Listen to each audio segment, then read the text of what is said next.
Hi Pep, just wondered about your reaction and in particular what you thought of Phil Foden's performance and the way he created the first goal. This type of games, low block, defend so well. Since Oliver is here, it's quite similar in the final. The FA Cup defend really, really well, transitions, pieces. And you need the quality, the spark, the talent, the vision, something.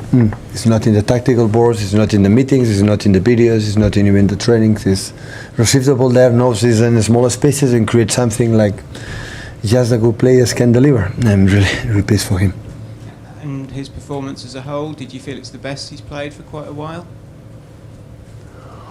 Yeah, because the impact. What I appreciate the most, the fact the players are holding midfielder in a position like it's not used, but the last game, the last 20, 25 minutes against Brentford play there, it was outstanding. Because it's not about it's not about he is lazy or doesn't run incredible all the time. Phil is in that is unique. But he helped a lot Bernie in that position, and after that with the ball we went close to the box because Phil close to the box is just unique. Obviously difficult to balance your team selection tonight given the FA Cup finals coming up. Is it fair to say you tick both boxes by giving some players a rest but also keeping the pressure on Arsenal? Well, it's not of course the FA Cup final, but after Bournemouth, well, 3 days. Chelsea had been all week at home training, preparing the final. We have to travel to London. They will be at home with their wives and kids. So that is fatigue. And of course we have a lot. And when I have full confidence for all the squad. Imagine players didn't play today, and they are so good in that. So, I thought that we need energy, and Savio have incredible game. The both strikers, Antoine and Omar as well, always score the goals, always they score when they are close, and in general was really, really good against a team like always create a problem, and really pleased. 3 goals Brentford, 3 goals here. I cannot, ask for more. And now just incredible focus, and we have to rest and focus in the final. So it's a pleasure to go to Cathedral again for English football to play against the final. Hopefully the results will be better than the last 2 times. I mean, you've said that you can only concentrate on the things that you do. Yeah. How important is it that you got a result? And you get of course. And so we know against Brentford today, if we lose, we have nothing to do but to start to bring the hope in the last game, against Aston Villa. But I would say, the next contenders, Bournemouth, look what is doing this season and at home, or all season, and after Aston Villa. So Unai, and so they are not easy ones, but just focus in that, and we see what happens. Bournemouth and the last ones. Hi Pep, just ask about Bernardo, playing that deeper role today that he's done numerous times before, but generally more further forward. How difficult is it to find players with that level of versatility in the modern game, and how difficult will he be to replace? Well, Bernie I like a lot. The last game he played against Brentford, he gave us defensively his intuition is, I don't know what happened. Transition is there. Second ball is there. Have something like smell that is unique. Everything is replaceable in football and life. There's no player, another one, sport directors, managers, and it happen. But there are players that is a bit more difficult, what happen on the pitch. So, and he helps, make protect better Phil and the other one, so make a lot of minutes. But I'm really pleased because for example, Koba and Ryan Cherky, the impact in the game was extraordinary, both. And I'm really pleased for the contribution they have done. Obviously, we mentioned Phil and his performance. Do you think that is aided by what Bernardo does next to him and how he, gets him through the game? No, it's different players. Close to the box is much better than Bernardo. Read the game in a global. Bernardo is better. So have to grow. So Bernardo is a grandfather already, so he's too old, and Phil is still is a little boy. So he got 24, 25 years old, so still have a lot to improve. Phil has to be who he is. That's all. And after, add for his experience, step by steps. Martin. Hi Pep, do you think there's any chance Rodri might play at Wembley? Might be ready for Wembley? No, I don't know. I'm not sure. We'll see next days. And Nico Gonzalez, was he? Yeah, he's fine, but I had to leave a lot of players out because we are all a squad ready and sometimes it's there. So Nico, I said many times, he brings us in the final FA Cup, right, with a fantastic goal and all the season played in that position. But the last game I saw Bernie, I like a lot how he played there, and that's why I decided to do it today again. Hi Pep, just on Phil, how's he been behind the scenes away from match days, because he hasn't played as much as he would have liked to, and how big a role can he still have to play moving forwards if he signs a new contract? It has to be a big role in the future. We want the best for Phil, and Phil has to deliver what he has done for many, many years. So, of course, he's he felt how people love him, with a standing ovation for the actions. People want, just be happy, and, at the end, the first goal, the second one, the control he does, so how he, box-to-box player, so he's a player with an incredible attributes. Otherwise, we would have not been for many years for the academy player. For many years, been here, winning 6 Premier Leagues, winning all the trophies that we won together. So it's because it's that pressure is on. That game in hand now goes to Manchester City, and now it's just a 2-point lead for Arsenal at the very top of the table.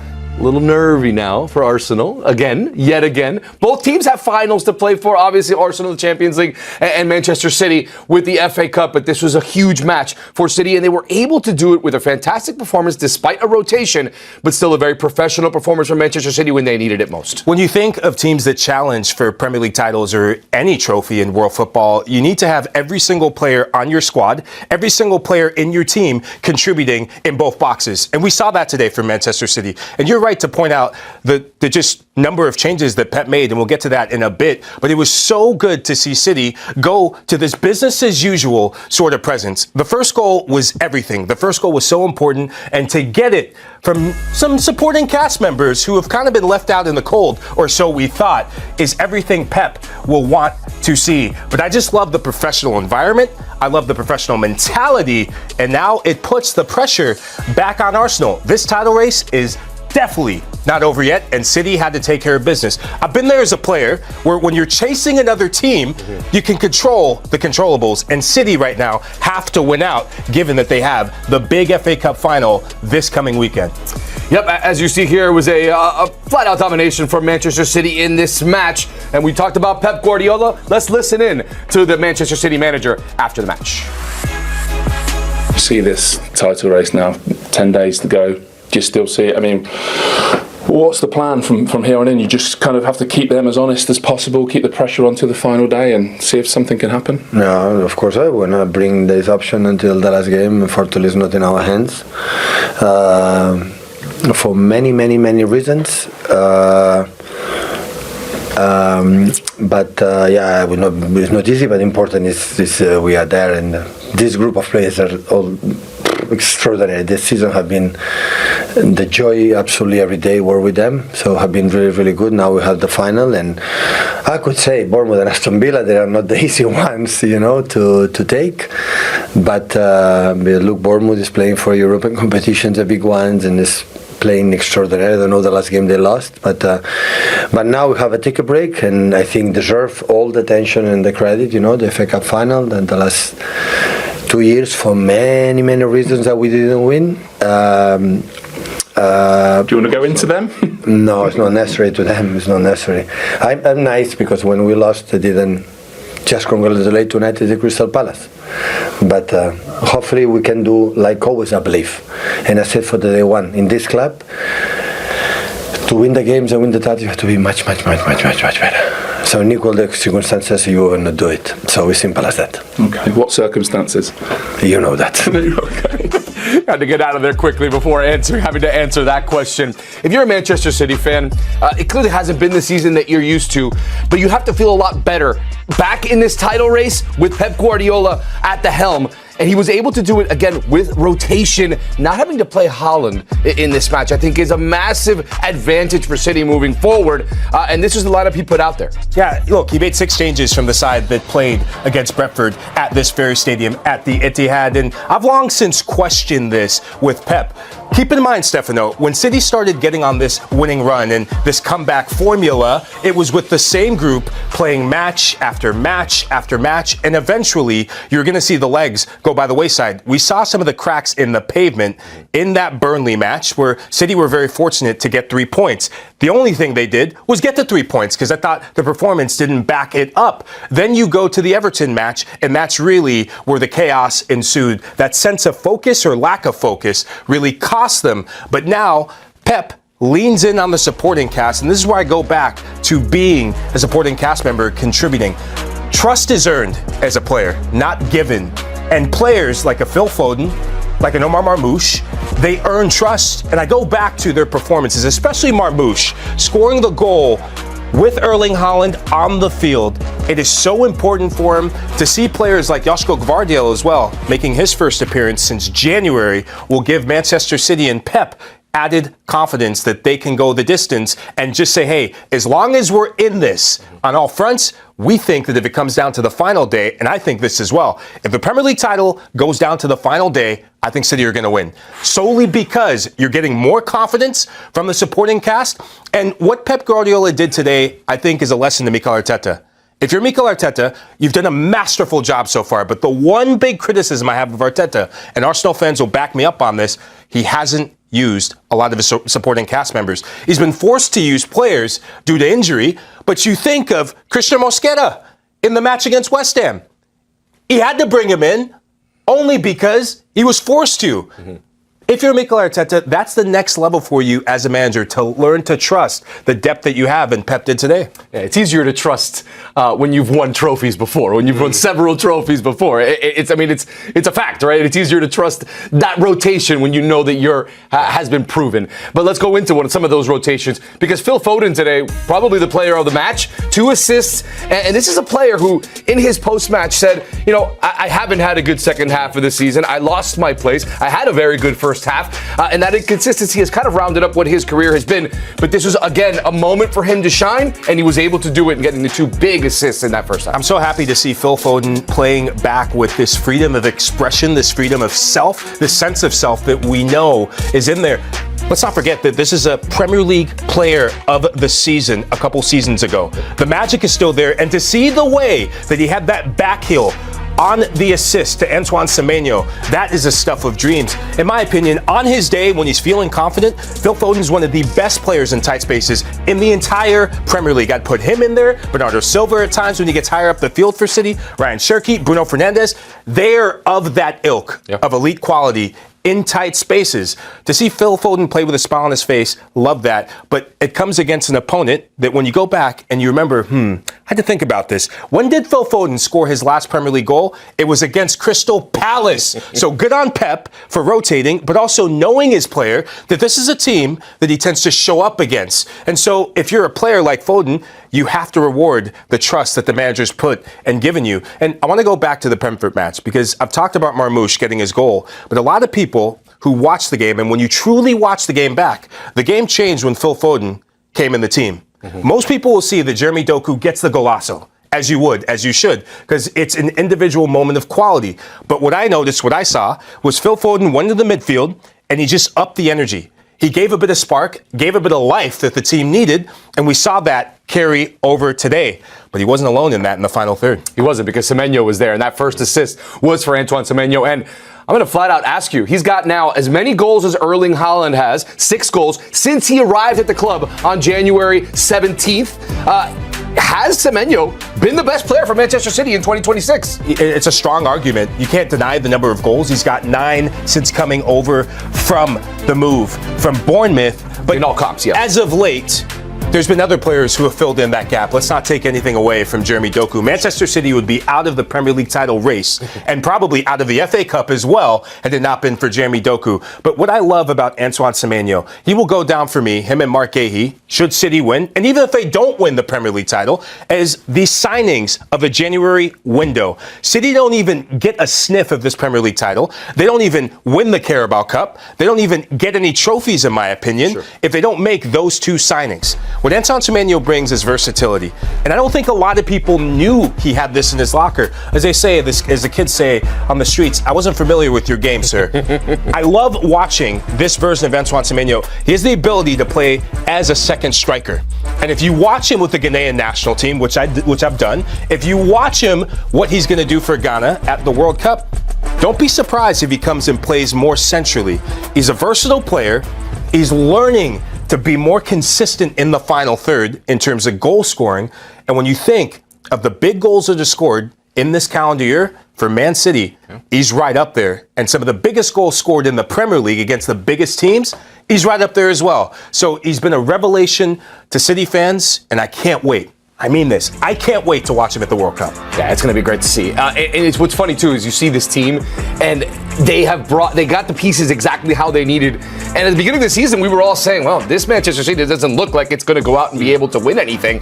They go out and get probably the two biggest signings. I would argue that in all of Europe, maybe in January, you could add maybe Ademola Lookman for Atleti as another impact January signing. But I would argue that those two signings for Manchester City, probably the biggest January signings in all of Europe. Yeah, I think it's a strong argument. And keep an eye on this as well. We just saw that City's next match is against Chelsea in the FA Cup final. In my opinion, Phil Foden needs to start in that cup final. Remember, we don't know what's going to happen with Rodri. City are still waiting to see who can be in that midfield. Thierry Henry has sent a strong message to Mikel Arteta ahead of Arsenal's massive Premier League clash against Manchester City, and he didn't hold back. The Arsenal legend warned that talk is cheap unless it's backed up on the pitch, especially with such a defining test coming up this weekend. While the Gunners secured their place in the Champions League semi-finals after goalless draw against Sporting CP at the Emirates, Henry made it clear that the performance simply wasn't good enough. Yes, Arsenal got the job done, thanks to their 1-0 win in Lisbon, but managing just one shot on target at home raised serious concerns. And against a team like Manchester City, Henry believes that level just won't cut it. Now, all eyes turn to the Etihad Stadium, where Arsenal face the league leaders in what could be a title-defining showdown. Arteta's side currently holds a 6-point advantage, but City still have a game in hand, and recently beat Arsenal 2-0 in the Carabao Cup final. The stakes couldn't be higher. I want to see that fire at the Etihad, Henry said on CBS Sports. It's easy to talk, but go there, against Manchester City, and show what you're made of. Henry made it clear that while he believes in Arteta and the direction of the team, belief alone isn't enough. I believe in what I see. I believe in him, in that fire. But when you say things like that, you have to deliver. And I didn't see it tonight. Despite his criticism, Henry acknowledged the significance of reaching the Champions League semi-finals, something that doesn't come around often. We're through, and I'm very happy. A semi-final, it's huge. I never won it, but I did win the league. Now go to Manchester City and win. That's what I want to see. I believe in Mikel, yes, but show it. When asked how Arsenal should approach the game, Henry was blunt. Not like tonight. Not like against Bournemouth, or Brighton away, or what I've seen at times this season. And when questioned whether the performance against Sporting would be enough to beat City, Henry laughed. The Manchester City I've seen recently, they've won 4 in a row, and even Liverpool were in the mix. It could have been more. Still, Henry remains hopeful. In fact, he's been consistent in his belief since the start of the season. I truly believe we can win the league this year. This is our biggest opportunity to prove, as a team, that we are capable. But for him, it all comes down to action, not words. I'm sitting here in the studio, there's nothing I can do. But I've heard fire. Now I want to see that fire at the Etihad. One moment that stood out to Henry was Declan Rice's reaction at full time. Look at his face. Go back and watch it. A lot of players were smiling, but his expression, I don't know. Maybe I need to talk to him to understand what he was thinking. This is a guy who just reached a Champions League semi-final. Henry made it clear, there's no negativity in celebrating the achievement, but expectations must remain high. This is huge, congratulations. It doesn't happen often in our history, so of course I'm happy. But against City, I want the team to win. Not settle for a draw. That's it. Arsenal head into the clash with just one win in their last 5 matches across all competitions, including a 2-1 defeat to Bournemouth in their most recent Premier League outing, a reminder that improvement is urgently needed if they want to make a true statement against City. The pressure, therefore, is not just about one match, it's about momentum, identity, and belief at the most critical stage of the season. Inside the Arsenal camp, there is a clear understanding that performances must match ambition. Arteta, speaking after the draw with Sporting, admitted that his team has to improve a lot, particularly in the final third, where their lack of creativity and cutting edge was evident. While defensive discipline has been a strength, the inability to control games and create consistent chances is beginning to raise questions at exactly the wrong time. That concern is echoed by pundits and former players across England, many of whom agree with Henry's assessment. The general feeling is that Arsenal have shown resilience, but not the dominance expected of a team aiming to win both the Premier League and compete deep into the Champions League. Declan Rice, however, has taken a different stance. The midfielder has brushed off external criticism, insisting that the squad remains fully focused and unaffected by outside noise. Internally, there is still strong belief that this group has what it takes to deliver in decisive moments. Rice's mentality reflects a dressing room that is trying to stay grounded, even as scrutiny intensifies. The upcoming clash with Manchester City is now being framed as more than just a top-of-the-table encounter. It's a defining test of Arsenal's maturity. City, with their experience and relentless consistency, represent the benchmark. Pep Guardiola's side are known for stepping up in exactly these moments, and their recent run of form only reinforces the scale of the challenge. For Arsenal, the narrative is clear: promise is no longer enough. After coming close in previous seasons, this is the point where they must prove they can handle pressure, respond to criticism, and deliver when it matters most. Supporters are divided. Some see this as the perfect opportunity to make a statement and silence doubters. Others share Henry's caution, worried that recent performances hint at vulnerabilities that City are more than capable of exploiting. What happens at the Etihad could shape the remainder of Arsenal's season. A strong performance, not just in result, but in attitude and intensity, would reinforce their title credentials and validate Arteta's project. A weak display, on the other hand, would only amplify doubts and hand momentum back to their closest rivals. In many ways, Henry's words have already done their job. They've sharpened the focus, raised the stakes, and set a clear expectation. Now, all that remains is for Arsenal to respond, not with words, but with a performance that proves they truly belong at the top.